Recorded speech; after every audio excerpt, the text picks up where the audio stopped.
All right, we are going to go ahead and get started. Welcome to our session 4 of the webinar series from Classroom to Zoom. And in this session, we're going to talk about gamifying your classroom. So bringing some gaming elements into the activities to better engage your students. We are going to do this in Nearpod, so join.nearpod.com is where we are. And then if you get lost during the lesson, you can join with the code in the top left corner, UHXFW. So let's get started. So like I said, we're going to look at gaming elements, and we're going to look at putting those gaming elements into activities that we create in Canva, slides, and forms. I will say I'm going to give you a lot of ideas, and I don't want you to feel overwhelmed. Know that there is a resource page for you when you leave. So we've only got 30 minutes here together today. So I'm not going to be able to do a step-by-step tutorial, but if you see an idea and you really, really want to implement it, check out that resource page, and there are tons of tutorials to help you there. So let's begin. So why gaming? Don't our students do enough of that at home, right? Video games are really, really popular. We know that our students probably spend hours in front of a computer or a TV screen gaming. So why do we do this? Young people are drawn to the novelty of technology. Our goal is to engage them, right? And so we want to use things that they're just naturally interested in because they're going to be engaged more. Gaming can actually help our brains in areas such as memory and multitasking skills. And if you want to read more about that, these are links to 2 different articles that discuss that. Gaming also allows for instant feedback and rewards, and our brains like that. And we know that our brains like that. I don't know if you all have seen recently, but China has implemented a system that rewards good behavior socially, and then also economically, which is interesting. Feels a little bit like it's from Black Mirror, and if you've seen, there is an episode in Black Mirror where they're rewarded in that way, but it's something that we know humans like. They like to be rewarded. Our brains get all happy with that. So and then gaming is a culture that students are familiar with. So again, just like young people being drawn to technology, why not jump into something that they like and something that they're familiar with? And then also the elements of gaming lend well to education. So let's kind of look at some of those elements that reward instant gratification feedback. That we use that in education all the time. We know that really quick feedback for students, or feedback that doesn't, they don't turn in the papers and 3 weeks later they get feedback, but more instantaneous feedback is good for students and their learning. They also know that in a game, losing is okay. So it's not like they're going to get an F and that's the end of it. If they lose, they die in that level, then they can try again, and that's just a part of gaming. And so it kind of instills that that keep trying, that motivation that we want our students to have. And also, a lot of games use teamwork, and we want our students to be able to work in teams together. They can also see their progress. They can see they're leveling up, and that kind of keeps them engaged too. There's usually a clear objective, a common goal. They know exactly what they've got to do. They know the reward that they will get when they do it well, and they have to figure out how to achieve that common goal, and that's that problem-solving skills. Students are really, really great at solving problems when it's in a game, and so why not bring those problem-solving skills in gaming to our classroom? So those are the elements of gaming. Now I'm going to give you a couple of examples of ways to add gaming type elements to activities such as scavenger hunts, board games, escape rooms. We're going to look at Google Slides and Canva and Forms to achieve this. So this is just one of my examples. And I'm going to hit play, but then I'm going to hit stop. So to get into this, you have to hear my little spiel about, okay, now look around the room. You see those blinking icons? Click on them. Hi, and welcome. Yep. So the idea here is that students will it's a scavenger hunt, right? They will look around the room and then they've got to answer questions about what they've learned around the room. And so the gray icons are text and links. So this, learn more about the clubs. They can go to my website to do that. They've got a little blurb here about it. And then if they click on the red play buttons, those are videos that go along with the information there. And so this is a video that's going to tell them about how they can get involved. And then once they've looked around the room and they've done everything here, then they go to the little gaming icon up here. And this is a Google form that's going to test their knowledge. So I'm going to talk a little bit about Google Forms and how they can be used in this manner in a couple of different, or in a couple of slides down in a different activity. So this is just one thing, and this was built in Canva, and then it was put into ThingLink, and that's why those little icons are blinking. But all of the things that you're going to see use the same concept across the board. So they have visual elements. Most of these are built like rooms or libraries, like our Bitmoji classrooms that's all over everywhere now. And they involve some type of interaction. So in this case, these are these blinking ThingLink cards. And some of them, it's a detailed slide with information. Some of them link to outside forms. And so the concepts are all there. You've got hyperlinks to things to get them interacting, and you've got a visual space for them to explore. And we know that those elements can be done in a lot of different ways. So this is a second type of activity that involves gaming elements. This is a board game. And so the concept here is that students will, I'm going to zoom on this a little bit because it's a little small, is that students will choose a token, a game piece. They will spin, so they've got access to the spinner here. And then they will move along the board. And the board, say they roll 2, 1, 2. They've got a challenge for each space that they land on. So this isn't a very fast-paced game. This is a slower pace. It's going to be done over the course of probably a couple of weeks. And this is created for a book club. So if they land on that second piece, their challenge is to write a personal essay. And they'll do that in Google Forms. That's how that is going to be collected. If they land on that first piece, then they're going to meet the author. So they're going to watch the author's, it's Trevor Noah. He's a stand-up comedian, and he wrote a really, really great book that we're reading. And so they're going to watch one of his comedy sketches, and then they're going to go down here to discuss with their peers. And I can show you the spinner too. So if we click on this spinner, it's going to take us to our board game site. And here they can track the board game, so who's in the lead. They can see everything that happens here. They can also use the spinner to move. And if they've lost where their game is, then they can use this button to get back into the game. And so this is built in Google Slides, and it uses a lot of different elements. Like I showed you, we've got some YouTube, I've got a Padlet, and then I've got a Google form so far. Google Slides, and I think I've probably said this in every session so far, Google Slides is a great, great, great way to create these visual type of activities. Okay, let's look at another example. This is the same escape room in 2 different versions. There's one in Canva and one in Slides. Canva and Slides are very, very similar. There are a few differences. So with Canva, you can't share it's not like a Google slide where you can share and they modify it easily. And with Slides, there aren't as many clip art options or picture options, whereas Canva has a whole lot. And so sometimes I'll use a little bit of both. Sometimes I'll go in Canva, I'll build my room and all my elements, and then I'll export it and finish it off in Slides. And so I just want to show you 2 different the same escape room, same concept, just built 2 different ways.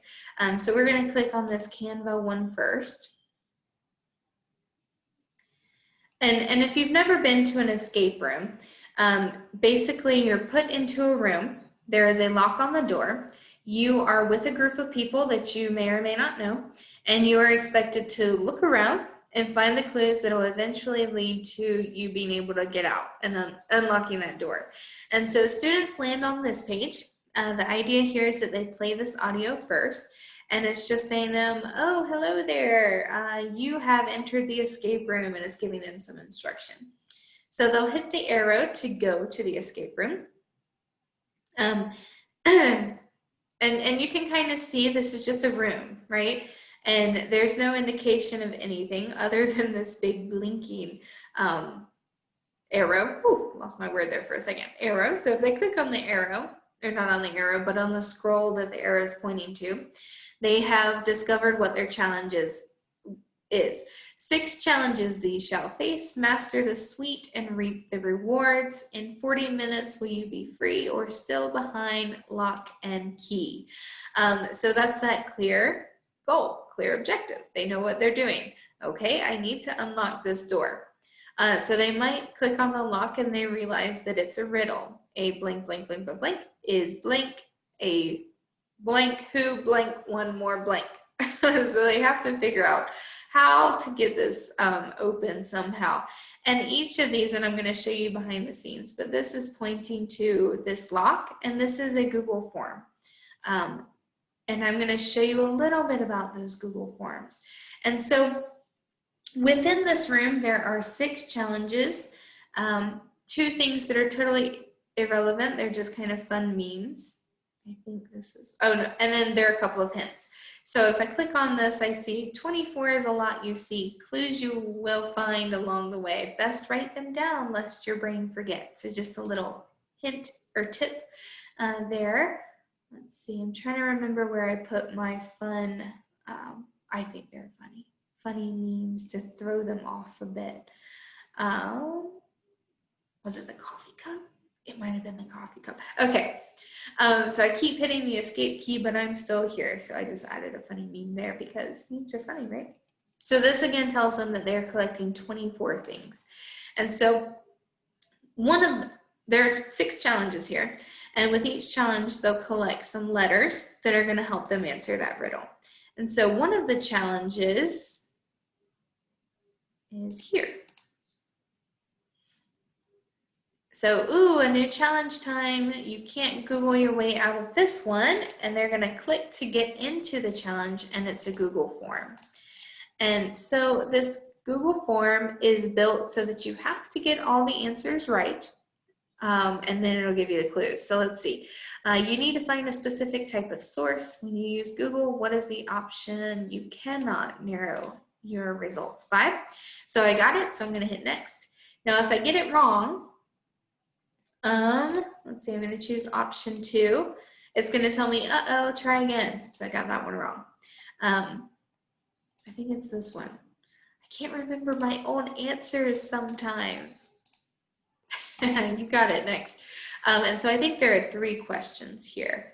I think, 5 questions.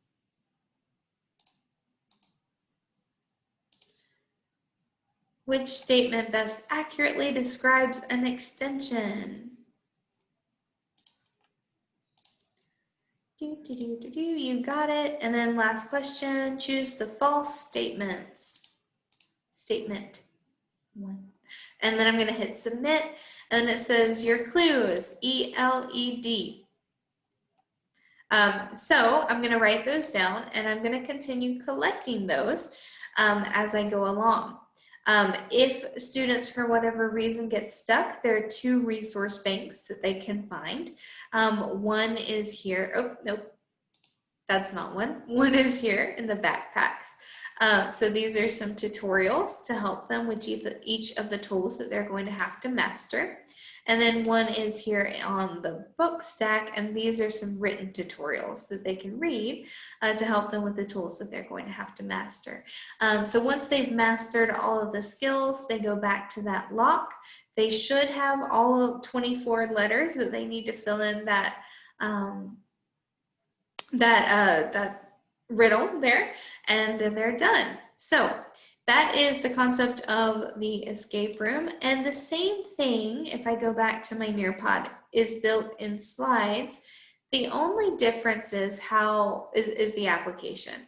And so instead of, with Canva, you can publish as a website. And so what I've done is I've published this as a website within Canva, and each of the clues or the challenges are built as their own website as well. It's just the publish option within Canva that makes things easy. So with Google Slides, same exact thing, but instead of it going to an external website, it goes to a new slide. And so the elements within this escape room are linked to slides within, whoops, except for that one, slides within this presentation. And then I can hit go back to the escape room each time. So they look very, very similar. And you know, I could talk forever probably about Canva. I can tell you that I can. I'm not going to go too in depth, but this is an idea, right? This is a concept that you might be able to apply to your activities, and it by no means has to be complex. You can use that idea of Google Forms in ways to add some gaming elements. And we're going to look a little bit behind the scenes at some of those Google Forms. So what makes form slides in Canva perfect tools for gamified activities? First things first, we're going to look at slides. Now, I've talked about slides quite a bit, right? And so there are a couple of different things. Google image search is built in, so you can add clip art. There's a library of shapes that you can add to your slides. And then you have that magic button, that hyperlink button, where you can link to shapes, text, or images, and you can go anywhere with that as far as the links go. Then you can change the size of your slide to whatever you need. So you can keep it that traditional slide shape, or if you need like the board game, you can change it to 10 by 10 or something like that. So you have the options as far as what size it is. You can also send the presentation in present mode so that they can't edit anything. All they see is kind of like what you're seeing now. They don't get all of the editing tools around them. It's just a very clean way to send it where they can click on things. The other option is to share it so that students can edit and they can work collaboratively. Like with that board game, it was shared so everyone can edit, so they can move their board game pieces around and they can add to it and things like that. And then you can share your slides in the Google Classroom to easily make a copy for each student to edit if that's something that you need to do. So Google Slides is great for this type of gaming activity. Now, why Google Forms? Google Forms. Google Forms is one of my, is it one of my, or is it my favorite application? I don't know. That's a hard one. But what you saw in the one that I showed you where I had to get the answers right, otherwise it redirected me. That is using the Go section based on response that allows you to let students with correct answers move on to the next section or level up, while incorrect answers redirect back to the question. So this can be used really well in gaming activities, but you might also think about using it for quizzes or for checkpoints or whatever it is. You know, a student answers a math concept, oops, you didn't quite get that right. Let's bring you back, and this time I'm going to show you a video about how to do this problem. So just something to think about there. The locks They have to answer, it's a short answer question, but they have to get it exactly right. And so this is response validation. So what color is the sky? They would have to type in blue exactly right. Otherwise, it would say, oops, try again, all lowercase, or whatever it is. You can customize that message to say whatever you want. So this is really great for lock codes on escape rooms or riddle answers for scavenger hunts. Then also we have a ton of different settings. So I said the multitude of settings gives you control over how students interact with the form. You can assign it as a quiz, and instead of calling it a quiz, we can call it a game where they're accumulating points rather than getting a grade.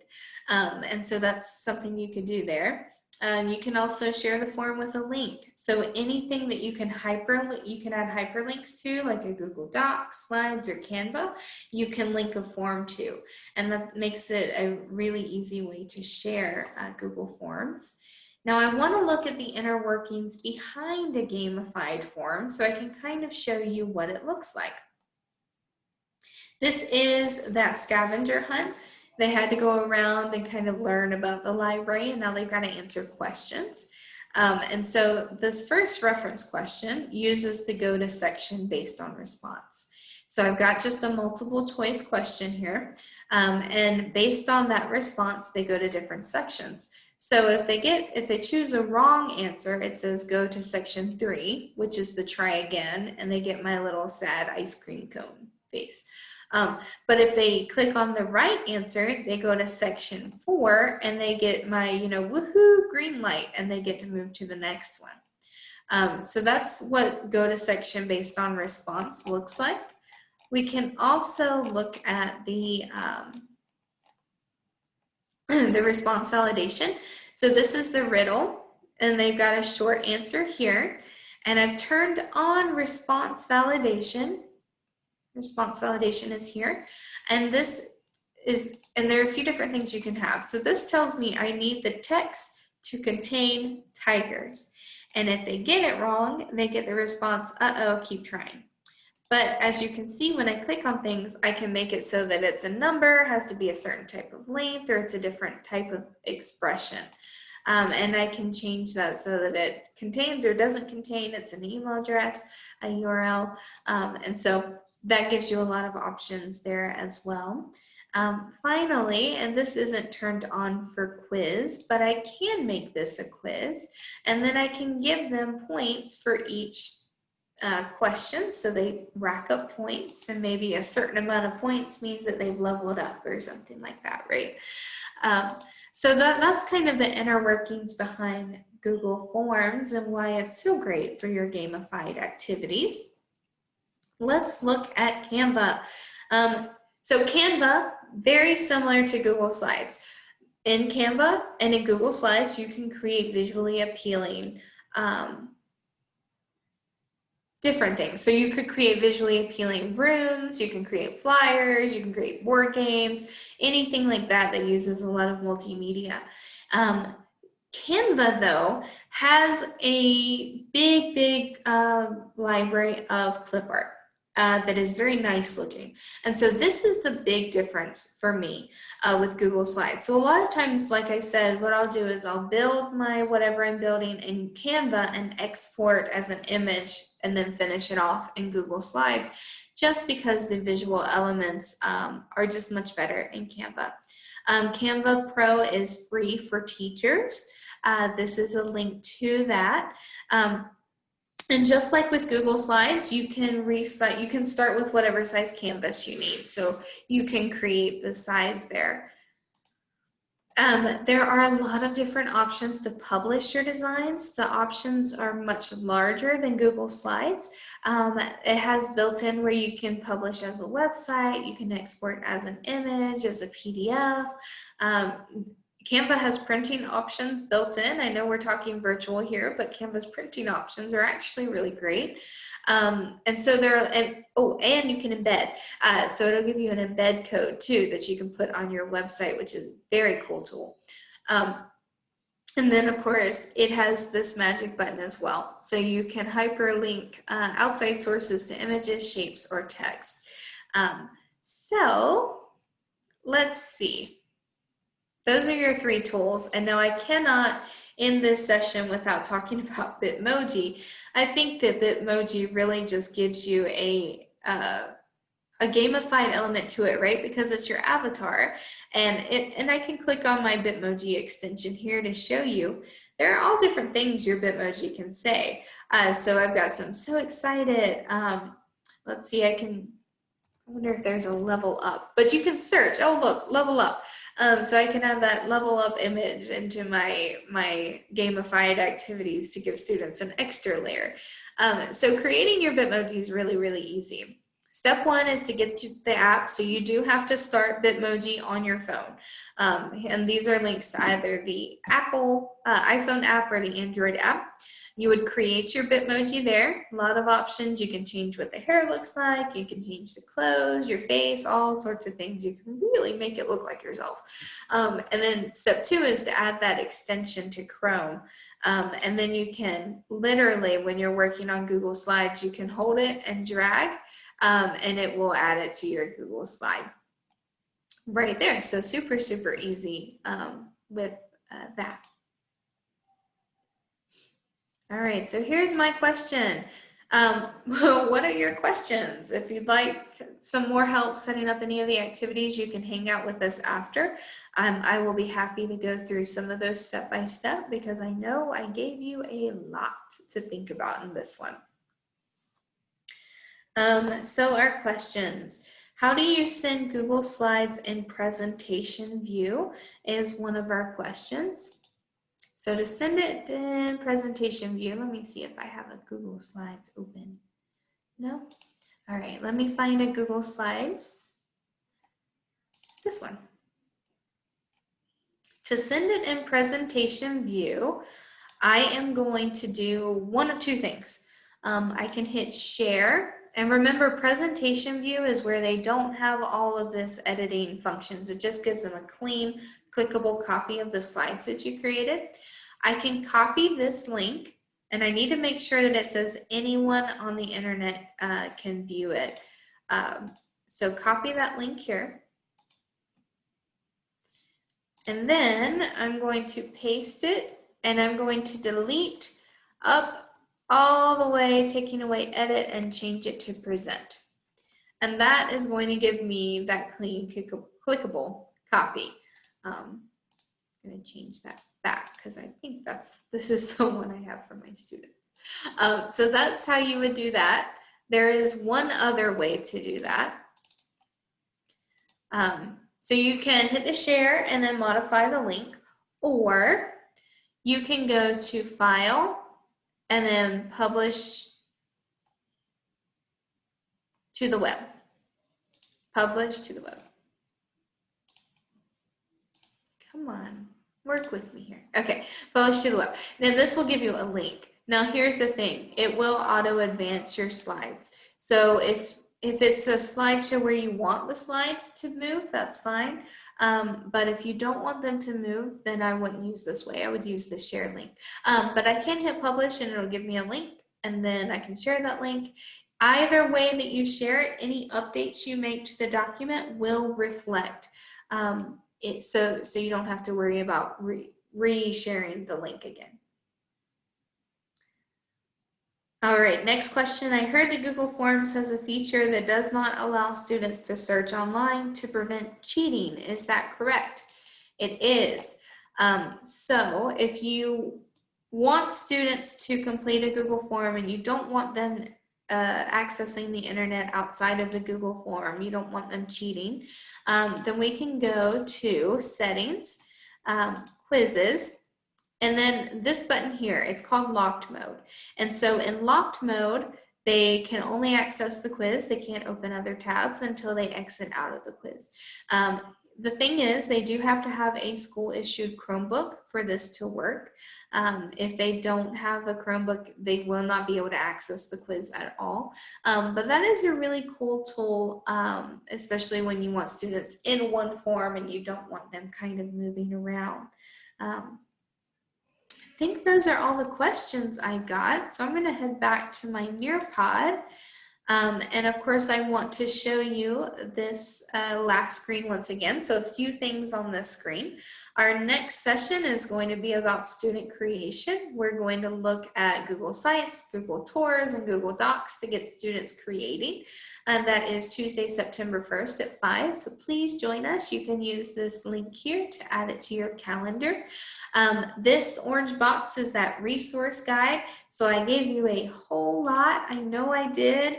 And I want to show you, this is all of the tutorials you need to start from scratch and learn how to use the tools that I showed you today. It also has the links to the past sessions if you'd like to review those.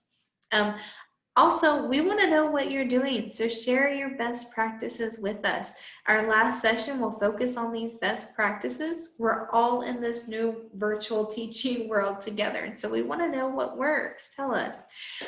Last thing, you will get a certificate of completion for completing this webinar series. So take a few minutes to complete the survey. That's how we're going to know where to send that certificate of completion.